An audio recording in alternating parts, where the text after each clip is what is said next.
জেলা শহর থেকে শুরু করে গ্রামাঞ্চল সব জায়গাতেই টোটোর দৌরাত্ম্যে নাজেহাল সাধারণ মানুষ। আর সেই সমস্যার সমাধানে এবার বড় পদক্ষেপ গ্রহণ করলেন সিউড়ি পৌরসভা।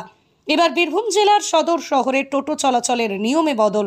সিউড়ি শহরে টোটো ভাড়া নিয়ে নিত্যদিনের অভিযোগের অবসান ঘটাতে কড়া পদক্ষেপ নিল সিউড়ি পৌরসভা। এবার থেকে নির্দিষ্ট ভাড়ার তালিকা ছাড়া চলতে পারবে না কোনো টোটো। টোটো ভাড়ায় লাগাম টানতে পৌরসভার তরফে প্রতিটা টোটো স্ট্যান্ডে টাঙানো হবে নির্ধারিত ভাড়া চার্ট। কোনো জায়গা থেকে অন্য কোনো জায়গা পর্যন্ত কত ভাড়া তা নির্ধারিত হবে দূরত্ব অনুযায়ী। এছাড়াও যানজট কমাতে শহরে চালু করা হচ্ছে জোড় বিজোড় নিয়ম। সকাল 6টা থেকে দুপুর 2টো পর্যন্ত চলবে জোড় সংখ্যার টোটো, দুপুর 2টোর পর রাত 11টা পর্যন্ত চলবে বিজোড় সংখ্যার টোটো। যেসব টোটো এখনও QR কোড নেয়নি তাদের বাধ্যতামূলকভাবে তা নিতে হবে। পৌরসভার নির্দেশ অমান্য করলে সেই টোটো 15 দিন আটকে রাখা হবে এবং 100 টাকা জরিমানা গুনতে হবে চালকদের।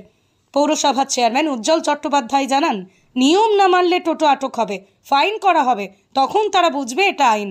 তিনি আরও বলেন, নির্দিষ্ট টোটোর ভাড়া অনেক এইটা নিয়ে আমাদের একটা কাছে কমপ্লেন এসছে। এসডিও সাহেবের আমাদের মিটিং হয়েছে। প্রত্যেক স্ট্যান্ডে একটা করে চার্ট ঢুলে হবে কার কতটা ভাড়া যাবে, ডিস্টেন্স অনুযায়ী না সুবিধা, ওটা ডিস্টেন্স অনুযায়ী, স্টেশন থেকে কত, হাসপাতাল থেকে কত, মানে বিভিন্ন ডিস্টেন্স অনুযায়ী। নিত্যযাত্রী ও স্থানীয় বাসিন্দারা পৌরসভার এই উদ্যোগকে সাধুবাদ জানিয়েছেন। যাত্রী সঞ্জয় ধর জানান, রেট লিস্ট থাকলে আমরা জানবো কত ভাড়া, অতিরিক্ত ভাড়া চাওয়ার ঝামেলাও থাকবে না। দেখুন, সিউড়ি পৌরসভাতে যে টোটোগুলো আছে তার যদি একটা রেট ট্যাক্স শুরু করে আর কি, তাহলে আমাদের মতো সাধারণ মানুষের খুব সুবিধা হবে। এখানে সুবিধা হবে যে ভাড়া, একটা নির্দিষ্ট ভাড়া আমরা জানতে পারবো যে কোথা থেকে গেলে কত ভাড়া। এমনিতে মানে অনেক সময় দেখা যায় যে অতিরিক্ত কিছু ভাড়া ওরা চেয়ে নেয় আর কি। এই ভাড়াটার জন্য অনেক যাত্রী হিসেবে অনেক অসুবিধা হয়। নির্দিষ্ট কোনো ভাড়া মানে থাকে না আর কি, যে যেমন পারে অনেক সময় ভাড়া নিয়ে নেয়। এবং যদি রেট চেক করে পৌরসভা থেকে, তাহলে এটা আমাদের মতো সাধারণ যাত্রীদের খুব সুবিধা হয় আর কি।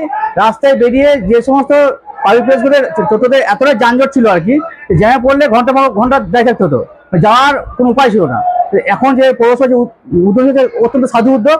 আশা করি এই উদ্যোগে আমরা সিউড়ি শহরের সকল মানুষই, সকল নাগরিকই উপকৃত হবে। অন্যদিকে তরুণী দাস বলেন, টোটো চালকরা আগে ইচ্ছে মতো ভাড়া নিত, এখন ভাড়া নির্দিষ্ট হওয়ায় আমরা খুব খুশি।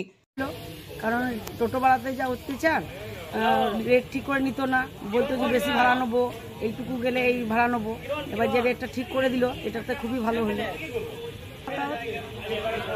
না, এটা আমরা সরকারকে ধন্যবাদ জানাবো যে খুবই ভালো হলো। সব মিলিয়ে সিউড়ি শহরে টোটো ভাড়ায় লাগাম টেনে স্বস্তির বাতাস শহরবাসীর মধ্যে। বীরভূম থেকে সুদীপ্ত গড়াইয়ের রিপোর্ট, লোকাল 18 বাংলা।